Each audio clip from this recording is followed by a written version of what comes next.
What up, YouTube? It is 9 o'clock. So, I was watching. Oh, I wasn't watching. I got an email. Honestly, I can't tell you the guy's name. I think I deleted it too. I got an email. Sorry for trying to reposition my laptop. Okay, so I got an email because the guy saw that I did a Pokemon video, and then, like, my made-up character, Panda Man, told me to do a Pixar theory video. So that's what I'm getting ready to do.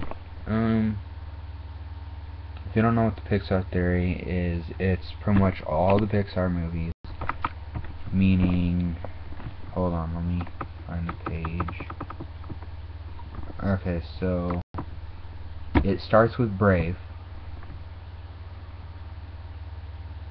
Hold on, it's loading. As far as I know, it starts with Brave. PixarTheory.com. I'll leave a link to the Pixar theory.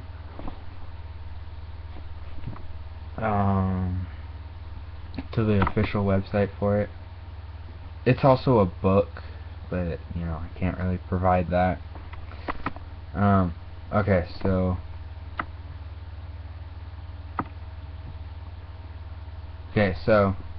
in order that they came out, starts with Toy Story, Bug's Life, Toy Story 2, Monsters Inc., Finding Nemo, Incredibles, Cars, Ratatouille, WALL-E, Up, Toy Story 3, Cars 2, Brave, and then Monsters University. And then they all get jumbled up.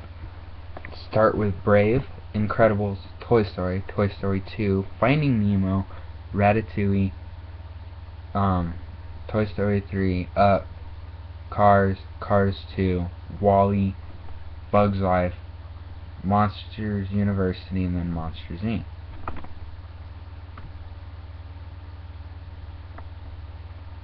And it all starts with Brave. So, in the 14th century to the 15th century. So it's pretty self-explanatory. But yeah, let's get started. Okay, so it starts with Merida discovering the will of the wisp. If you've seen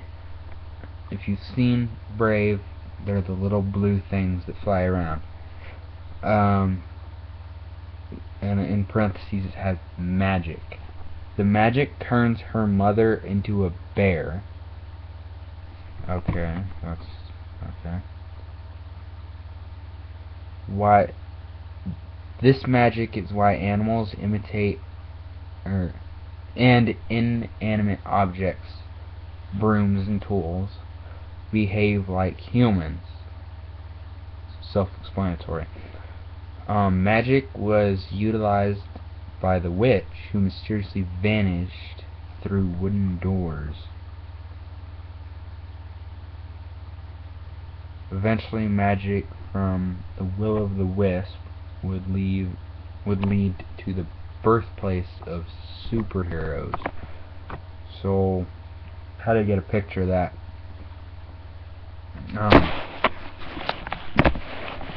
I told my dad about Pixar theory. He didn't even know what Pixar was. And I'm like, really? It's Disney. It's like kind of Disney spin-offs or something. I don't really know how to explain Pixar to a 40-year-old man.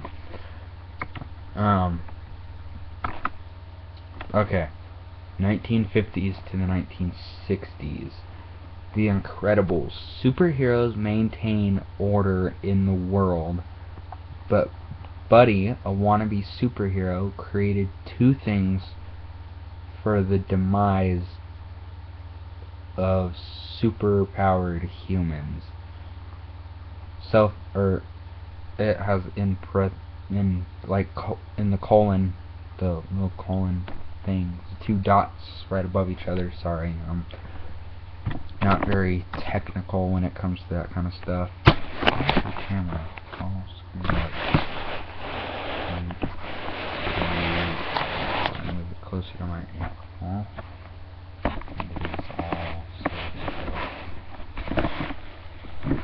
Okay, good. So, my camera. Okay, or my webcam. Sorry. Okay, so superhero. Okay, in the colon little thing with the 2 dots, self-serving AI bots like the Omnidroid. I don't know if you know what the Omnidroid is, but it's a giant ball with like 6 legs. It's like a giant robotic spider, but with 6 legs. And a high-tech... Okay, so this is what it says. Buddy, a wannabe superhero, created 2 things for the demise of superpowered humans, meaning self-serving AI bots, like the Omnidroid, and high-tech zero-point energy. Sorry, I misread that the first time. And a zero-point energy is electromagnetic energy that exists in a vacuum. This is the only pivotal movement where we see machines eradicating their only threat, which is the superheroes. Because if you've seen it, Syndrome, or Buddy, created the Omnidroid, invited superheroes to this excluded island just to destroy the Omnidroid. But if the super beats it the first time, then Syndrome will utilize the superpower person, the superhero. He will use their powers against them by making the Omnidroid stronger. So it goes by level. So it's like, oh, they beat it once. Here we go. Let's bump it up. They beat it the second time, then they'll raise the intensity, I guess you can say. Okay, so, and then eventually toys start to absorb and draw their powers from zero-point energy, unseen energy, that travels in wavelengths, kind of like a sound wave that goes up and down. Sorry if I'm getting like too technical for you. Technically, I don't even know, or actually, I wouldn't say technically, but actually, I don't even know what I'm talking about. So, I wouldn't really listen to me about science. Okay. Toy Story, 1997 to 1998. First sign of life from toys are now present due to Syndrome's Buddy's technology powers. Toys,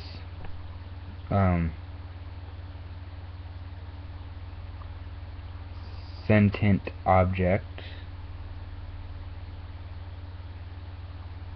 or in parentheses it says sentient objects, but we'll just go with toys, come up with code for, or with a code of rules, and learn that human love is another energy source.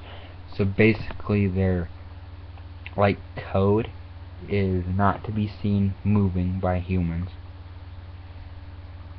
I guess, I don't know.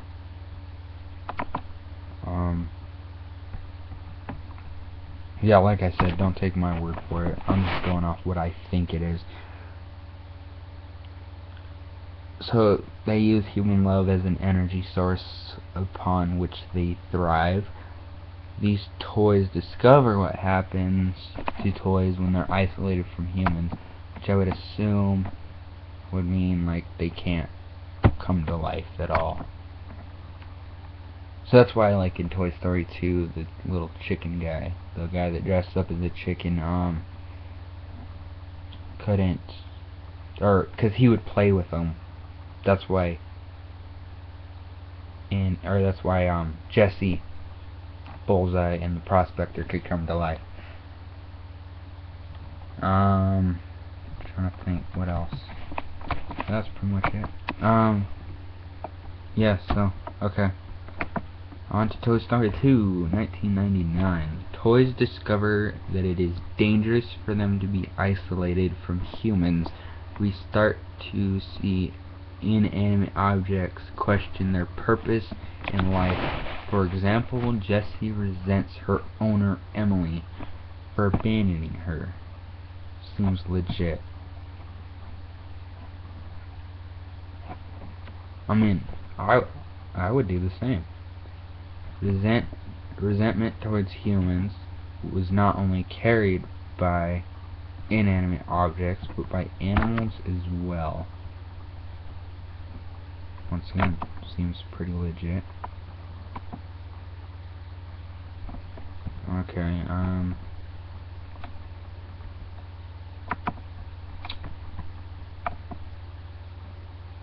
2003, Finding Nemo. In the ocean, we find that fish are incredibly advanced. They have schools,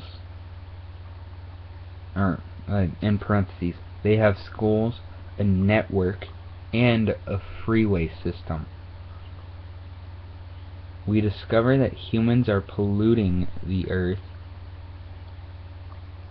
and experimenting on them, the animals.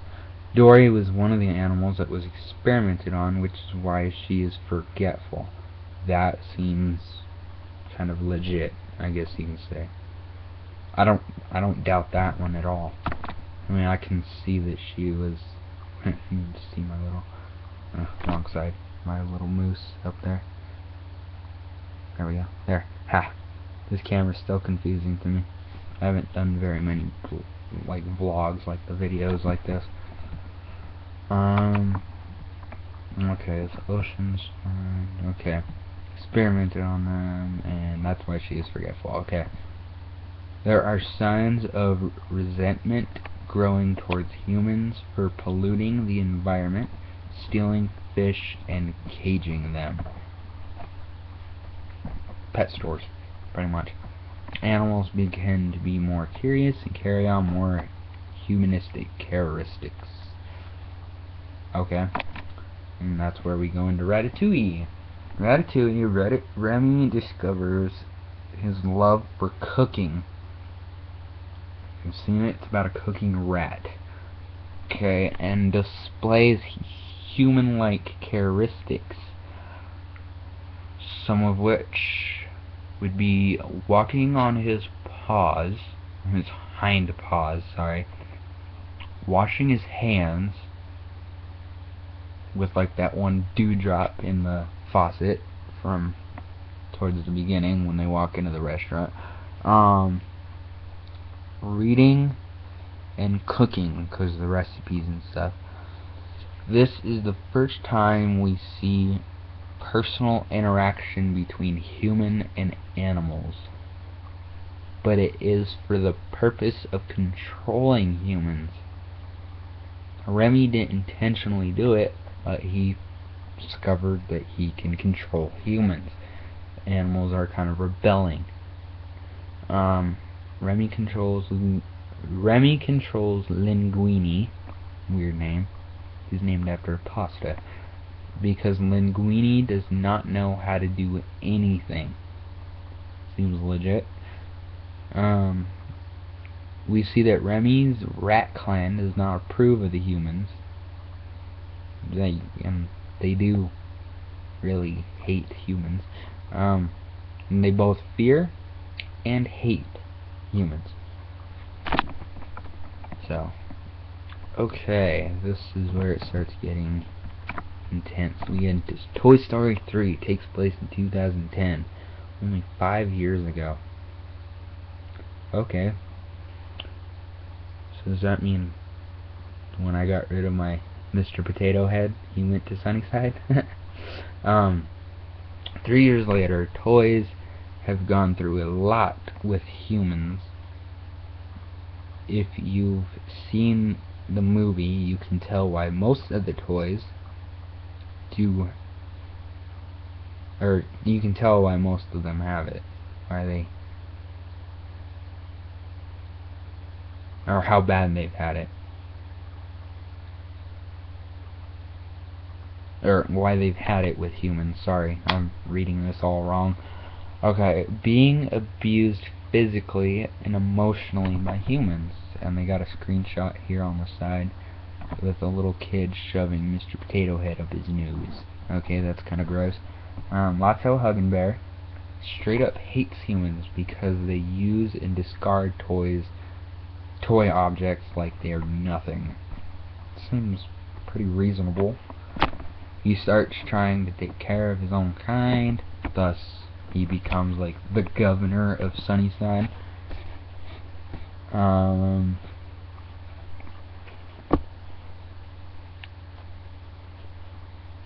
This provides yet another reason why machines and objects alike are ready to take over. And Carl and Ellie, they have another screenshot here. I wish I could like actually put these on the video, but I don't know how. When I start getting more technical like that, I'll definitely redo this. Carl and Ellie write Andy telling him to get rid of his toys because they know the animosity between toys and humans coming ahead. Okay, so it said because they know the animosity between toys and humans coming ahead. That's why they are planning on living in solitude. So that's why they wanted to go to Niagara Falls, was because they didn't want their neighbors' toys to just like overrule. And see, nobody lives at Niagara Falls or wherever they went. Honestly, I couldn't even tell you. It's in South America where Carl went. But that's why they went to go live in solitude, was they didn't want to deal with that. So they send Andy a letter saying to get rid of his toys. Pretty reasonable. Okay, in Up, Carl is forced to give up his house to a corporation, by and large, because they're expanding the city. This is foreshadowing and then it has like a dash. This corporation is the cause for pollution, or for polluting the earth and wiping out life in the distant future as a result of technology overreach. Carl discovers animals can communicate with humans thanks to Charles Monks.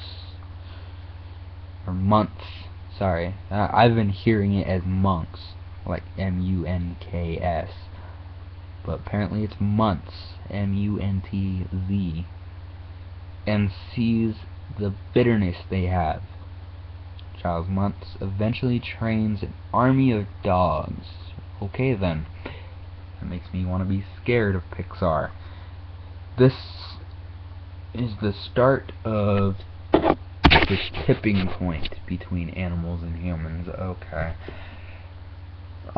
Basically what they're saying is toys and animals overrule the humans. Okay. Seems legit. Years later, the uprising between animals and humans began.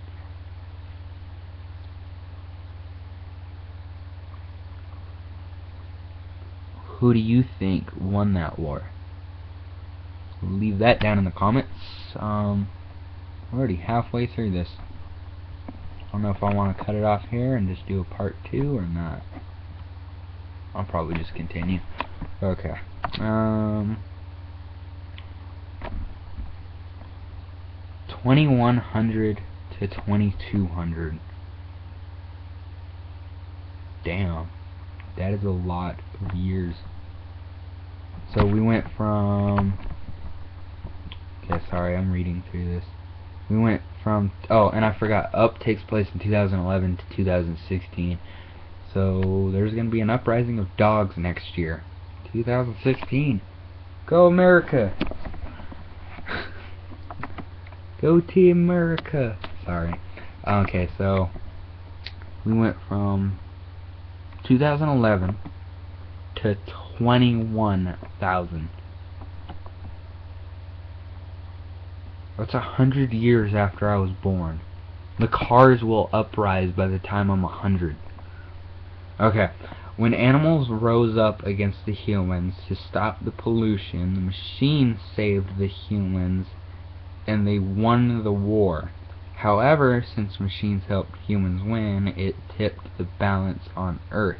Machines, by and large, had to send the remaining humans off into space on a ship called the Axiom, and the other machines got left behind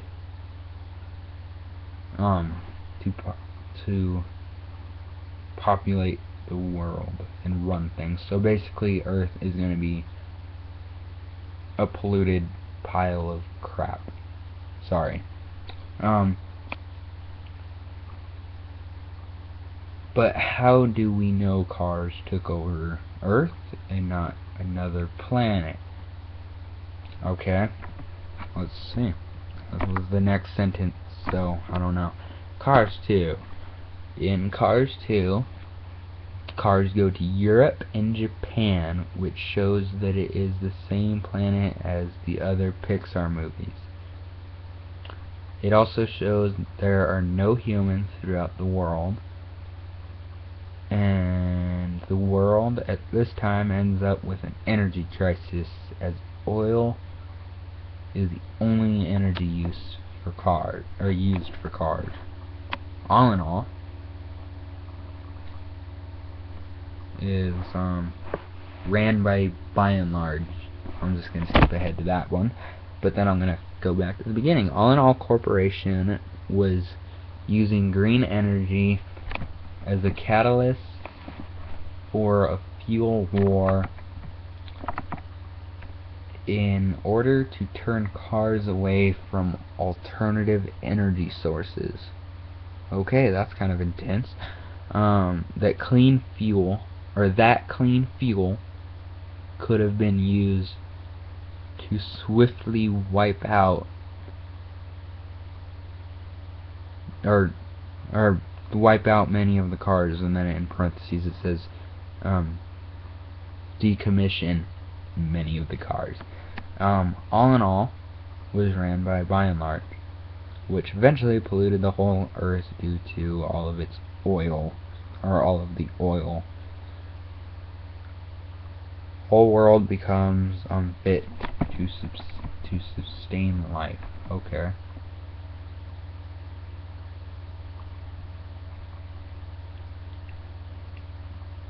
Alright. Pretty weird. Okay. Part 11. Let's go. 28,000. Or 2,800, sorry. 2,800. And 2,900. Okay. Sorry, I'm sitting up now. My back started to hurt. You can see my panda hat. Panda man. Alright, I'm getting sidetracked. Let's go. Okay. Earth has become uninhabitable for hundreds of years due to, by and large, the corporation that took over the world governments. They took over the governments too, apparently. So the world governments world/governments. Wall-E is the only machine government starting in the 1950s. Wow. By and large, it's been around since the 1950s. That's okay.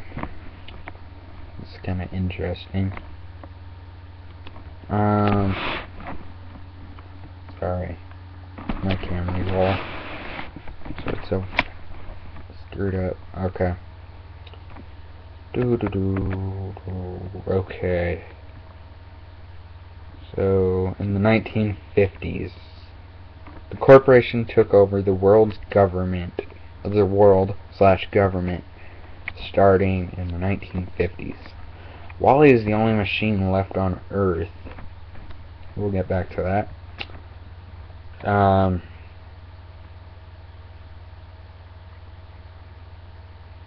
After it ran out of resources, he survived because he's fascinated with human culture.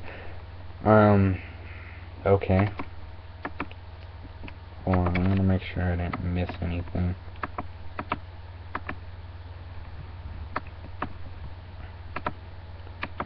Solitude and nope, looks like I got everything. Whoop, I skipped way past where I'm supposed to be. Okay. Which helps. Okay.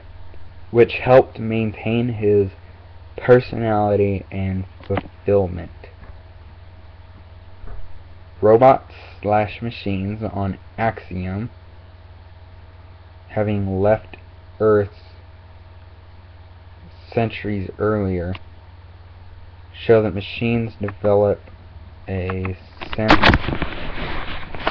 Hold on. They show that machines develop a sense of purpose out of humans' dependence on them.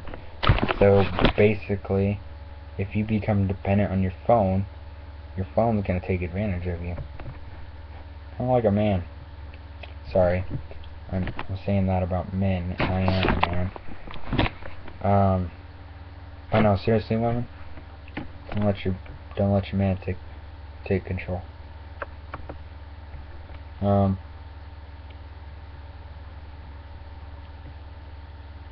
They left area. Okay.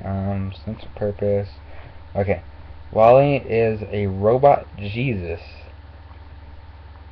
Sorry if you're not religious. You can all shoot me later for bringing up Jesus. I'm not very religious either, but you know, it's right here in front of me. So, and he in his love with the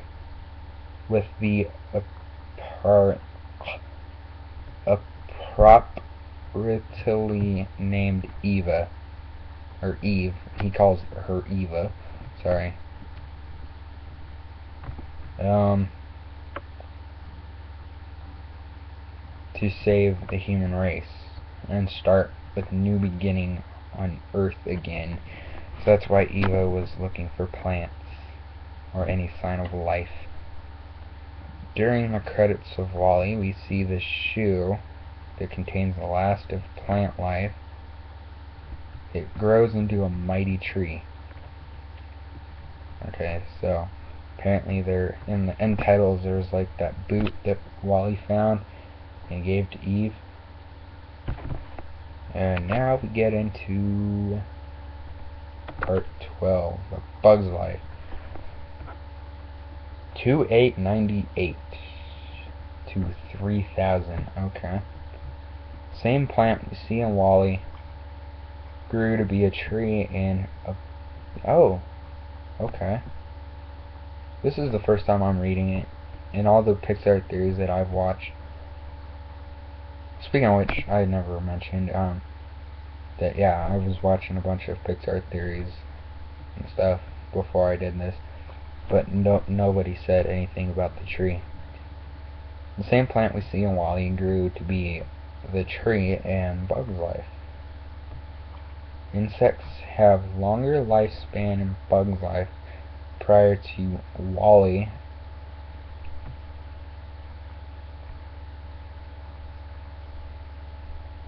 an ant can last just 3 months.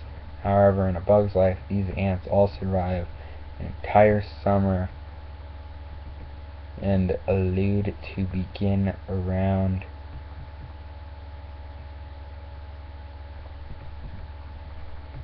for some quiet time. Okay. One ant states that he falls 90, or that he feels 90 again. Okay. Apparently there's a 90-year-old ant. This indicates that ants are sturdier as a result of evolution and mutation. I'm sorry, I'm boring. I don't make very many faces when I read.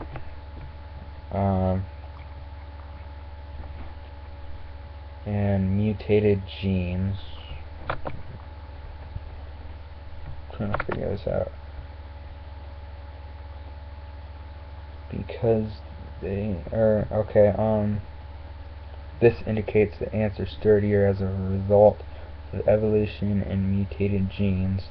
Another ant tells Flick not to leave the island because there are snakes, birds, and bigger bugs out there. They do not mention humans because there are very few humans to make it dangerous enough for insects to worry about. Okay. However, one kid did allegedly pick the wings off the homeless bug later in the distant future. Animals. Okay, hold on. However, one kid did allegedly pick the wings off the homeless bug. Period. Later in the distant future, animals start evolving into the dominant species. Okay.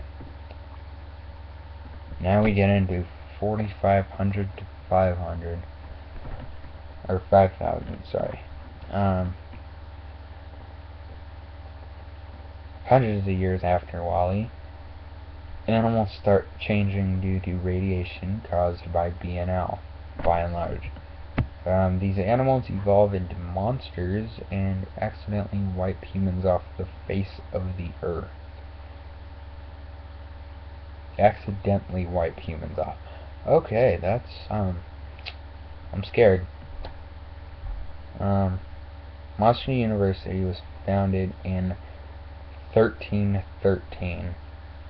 This is dated using the monster calendar, not human calendar.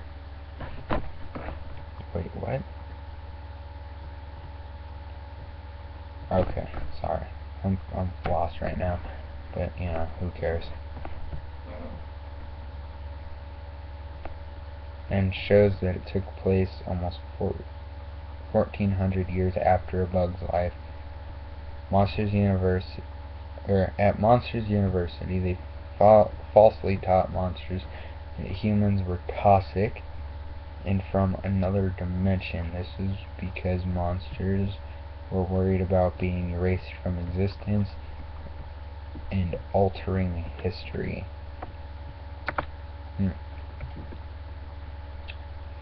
Part 14. Apparently there's 16 parts. That makes no sense. Hold on. 1, 2, 3, 4, 5, 6, 7, 8, 9, 10, 11, 12, 13, 14. So I'm on the last movie, but there's 16 parts. Okay.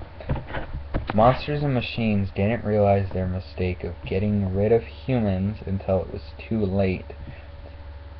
They eventually realized that humans were their source of energy and needed to sustain life. Machines help solve that by letting monsters use doors to time travel into human generations. This leads us to Boo, the little girl. I don't know if you know her, or if you even know what I'm talking about. You have to watch the movie.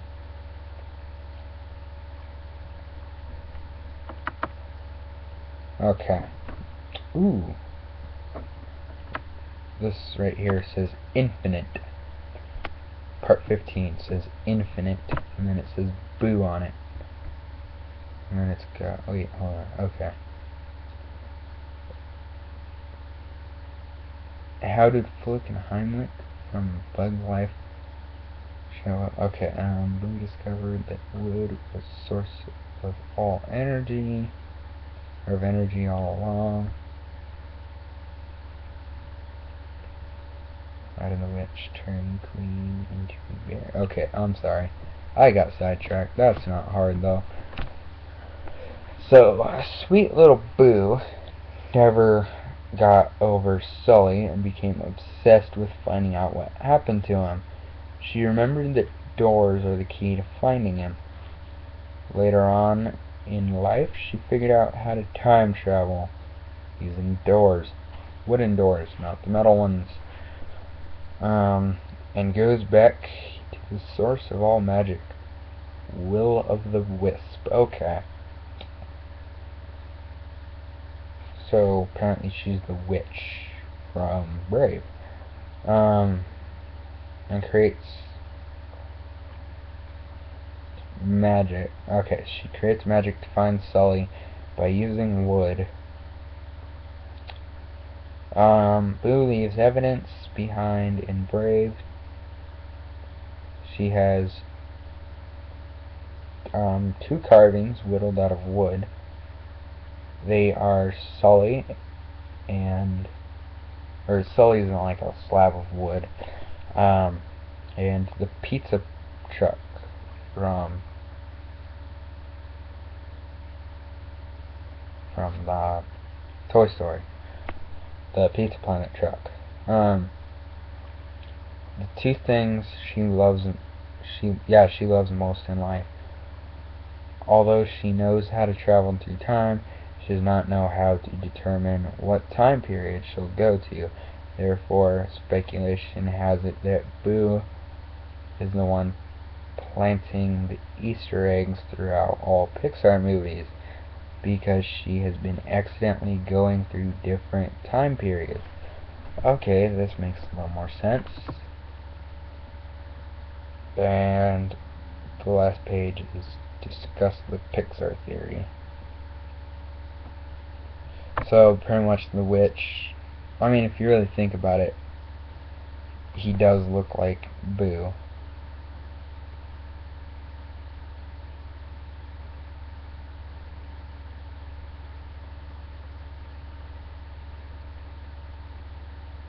Okay, so yeah, the witch is Boo, and if she was little, so she didn't really know what Sully was. Whoa, camera. She didn't know what Sully was, so she just kind of figured he was a bear. Hence the obsession with bears in Brave. So, hope that gives you a good idea on what the Pixar theory is. Leave a like down below, comment, subscribe, do whatever. If not, that's your own life. See you next time.